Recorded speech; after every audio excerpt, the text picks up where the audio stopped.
signifie une inflammation du foie, et qui sont causées ici par des virus. Alors il y a différents types d'hépatites, vous les avez déjà entendu, l'hépatite A, l'hépatite B, l'hépatite C, il y a même la D et la E.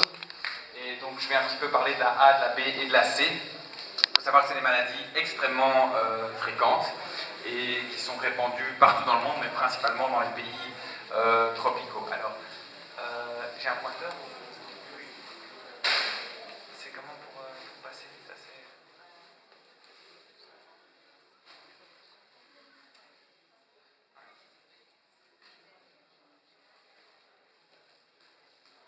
Ah non, mais c'est pour passer les dias, c'est... C'est bon? Ah ouais. Ouais. Ok, donc, merci. C'est une maladie, donc comme je l'ai dit, c'est un virus, donc le virus de l'hépatite A qui s'appelle HAV, pour l'hépatite B sera HPV, pour l'hépatite C sera HCV, etc. Donc l'hépatite A, c'est un virus qui est très résistant dans l'environnement. Donc en fait, les personnes vont l'excréter dans leur selle, et puis ça peut persister dans l'environnement, il suffit qu'il y ait une mauvaise hygiène des mains, puis ça peut se transmettre et infecter quelqu'un d'autre, et donc ça peut persister dans l'environnement jusqu'à 1 an. Alors la distribution est tout à fait globale dans le monde, mais vous verrez la carte, c'est nettement plus fréquent dans les pays tropicaux et dans les pays pauvres, vu qu'il y a une moins bonne hygiène alimentaire ou une moins bonne hygiène des mains, qu'il n'y a pas d'accès à l'eau potable. Et l'évolution pour l'hépatite A est en général bénigne, c'est-à-dire qu'on en guérit, mais ça existe, on peut faire des hépatites, ce qu'on appelle des hépatites fulminantes, donc avec une clinique très sévère, même des fois des patients qui doivent aller aux soins intensifs, et on peut même mourir, donc c'est vraiment exceptionnel. Et alors la particularité de cette hépatite A, c'est qu'elle ne donne jamais de maladie chronique. Ça veut dire qu'on s'en débarrasse, et puis après on n'est pas continuellement infecté toute la vie avec cette hépatite. Et donc vous verrez que c'est très différent pour la B et la C.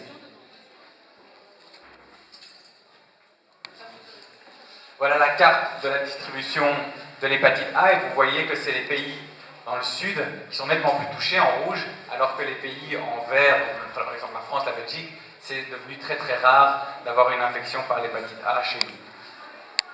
Alors, un petit quiz pour voir un petit peu si vous êtes au courant de la transmission des hépatites. Donc pour l'hépatite A, qui dirait que la transmission de l'hépatite A est sexuelle? Vous pouvez lever votre main.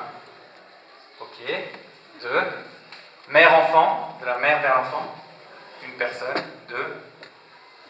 Par ingestion alimentaire. Ah, il y a ma fille qui lève le doigt aussi, c'est bien. Par injection intraveineuse. Oui, vous croyez. Et aérienne, donc dans l'air, d'une personne à l'autre. Non. Eh bien, en fait, c'est essentiellement l'hépatite A, c'est essentiellement par l'ingestion alimentaire. Donc c'est une transmission qu'on appelle orofécale, c'est-à-dire que c'est excrété dans les selles, et puis après ça se retrouve dans l'environnement, comme je vous ai expliqué, puis on l'ingère. Et les facteurs favorisants, c'est le manque d'eau potable, le manque d'hygiène des mains, qui sont vraiment... Et donc c'est pour ça que c'est beaucoup plus dans le sud du monde.